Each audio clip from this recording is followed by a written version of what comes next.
Fascinating matchup between you and Canelo Alvarez this weekend. But when you look at the puzzle in front of you here, when you look at the puzzle, what do you perceive to be the bigger challenge? Is it overcoming his size or is it overcoming his ability as a boxer? Which is the bigger challenge to you? I don't know what challenge he's going to oppose on me. We got to wait till fight night to see. Do you think the size has been somewhat almost overplayed in the lead up to this fight? Everyone talks about you're making this massive jump, which is true, it's a massive jump, but do you believe people are underestimating your technical ability in overcoming the size difference? I think people is underestimating everything about me, but that doesn't matter. We got to fight here Saturday, and all the answers will be answered that night. Is there almost some pleasure you can take in the fact that people are kind of counting you out, because then when you do prove them wrong on Saturday, you get an extra bonus for being able to tell them about it? Oh, it's going to be all right. It's going to be good. I can't wait. And last one from me, from the UFC world, Ilia Topuria says that if you guys ever boxed, he would knock you out based on the first punch. The dude's drunk, a lot of MMA guys, they drink a lot, so he must have been on that alcohol that day.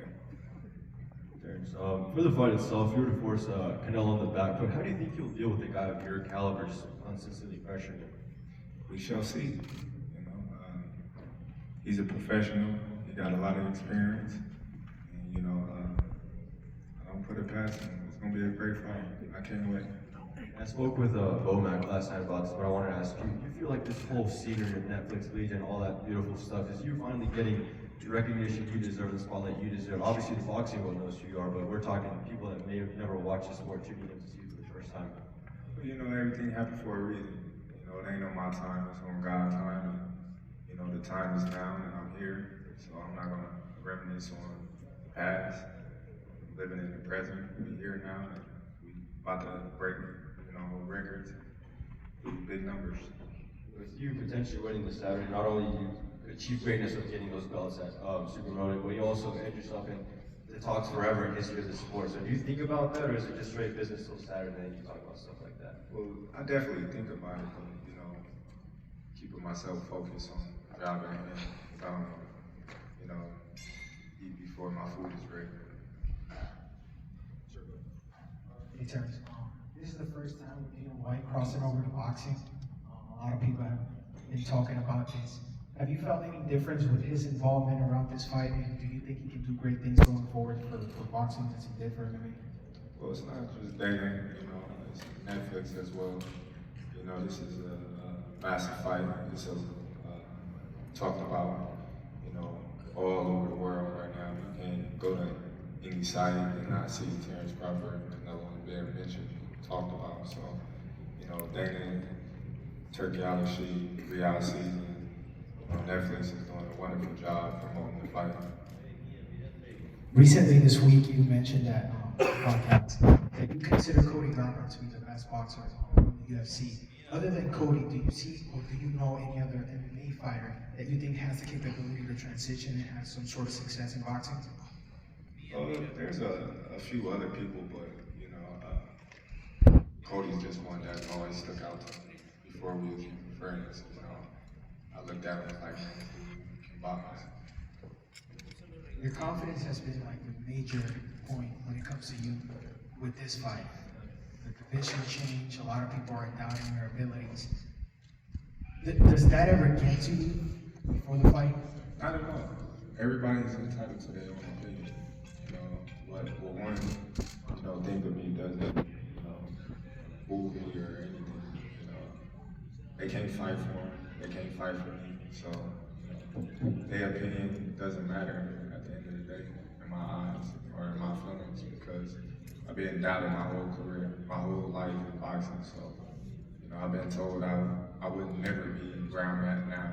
I was told that, I needed to get another job because I wasn't going to be world champion. So many things that I've been told in my life, I just was like, okay, well, just watch me do it, and with my self-belief in myself, I don't care what nobody else say because I'm comfortable in my own skin.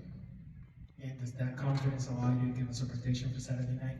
I'm gonna be victorious, and everybody gonna be talking about it on Sunday.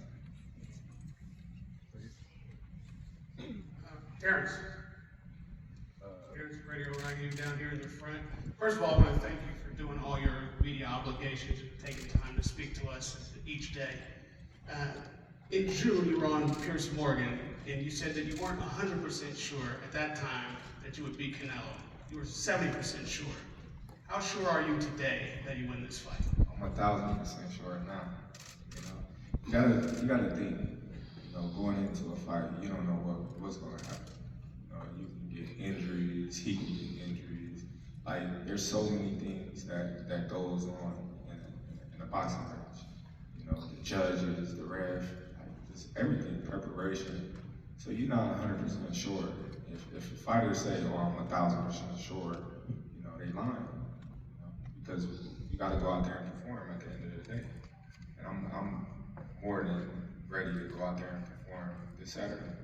There's a lot been said about what's on the line Saturday night. You coming up 2 weight divisions, Canelo being the undisputed champion at 68. Is this a fight where you have nothing to lose? If you don't win, does that tarnish your legacy at all or take away from what you've done in the sport? Not at all, not at all. You know, first and foremost, I'm definitely gonna win. I'm winning this fight for sure. But at the same time, I don't think losing tarnished me or Canelo's legacy. You know, I think Canelo is the first ballot Hall of Famer. You know, and I think that I'm a first ballot Hall of Famer. So, you know, whether win, lose, or draw, both of us going in the Hall of Fame, and I think that's the ultimate goal at the end of the day, you know, to be named with all the great fighters that came before us, to be inducted into the Hall of Fame, or all that we've done in the sport of boxing. And last one from me. When Canelo reacted to the picture that's gone viral of your physique, he said muscles don't matter, they don't mean anything. At all. And there's been some who look at the fight at, there's some who look at the fight at 154 against Magomedov and say that that wasn't as impressive as a performance as you might have liked to have given. How do you feel at this weight, carrying that muscle, and what do you say about your performance at 154 pounds? Listen, like I said before, we're not going to talk about the past. We're going to talk about the present and future. This last fight wasn't spectacular either. So, you know, one that's talking about my last performance, you know, let's talk about his last performance. So don't do that on me and say, oh, well, your last performance was this, and you know, you gotta talk about his last performance as well. Thank you. Hey, Terance, how are you? This is Chava Rodriguez from ESPN Knockout. You know, to be involved in this kind of events has a lot of rumors, and you already know that everybody or many people saying that, I don't know if the left one, the right one, or both, but somebody says that you have some kind of problem in any one of your shoulders. Can you just clarify what is your position about those rumors? Yeah, my shoulder messed up, everyone. You know, so don't tell Canelo. Maybe the right, maybe the left, but it's both of them. I'm having problems with my shoulders. Shh, keep that under wraps. And finally, everybody says that Canelo is going to be